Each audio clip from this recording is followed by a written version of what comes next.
اور یہ جانیے کہ وفاقی حکومت نے $2 ارب ملنے کے بعد سعودی عرب کے حوالے سے اہم فیصلے کیے ہیں۔ ذرائع کے مطابق 2 سعودی ایئر لائنز کو پروازوں کی اجازت دینے کا بھی فیصلہ کیا گیا ہے، جبکہ سعودی مشن کے لیے درآمدی گاڑیوں کی فروخت پر ٹیکس چھوٹ کی مدت میں کمی بھی کی گئی ہے۔ مزید جانتے ہیں ڈان نیوز کے نمائندے طاہر شیرانی سے۔ طاہر بتائے گا سعودی عرب کے حوالے سے کیا اہم فیصلے سامنے آئے ہیں؟ دیکھیں، وفاقی کابینہ نے 3 الگ الگ سمریوں کی سرکولیشن کے ذریعے منظوری دی ہے، اور یہ جو تینوں سمریاں ہیں سعودی عرب سے $2 ارب ملنے کے بعد یہ اہم فیصلے ہوئے ہیں۔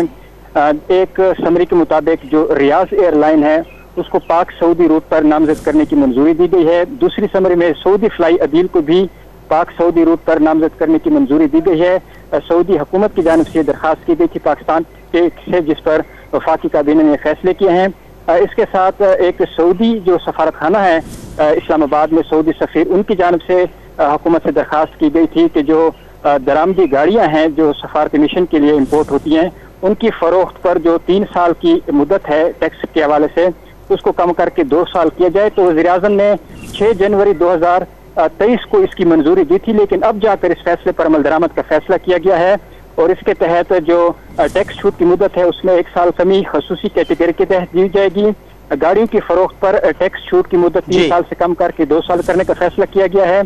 گاڑیاں 2 سال کے اندر فروخت کرنے پر 100% ٹیکس دینا ہوگا، تاہم درآمدی گاڑیاں 2 سال کے بعد فروخت کرنے پر ٹیکس چھوٹ ہوگی۔ طاہر بہت شکریہ آپ کا۔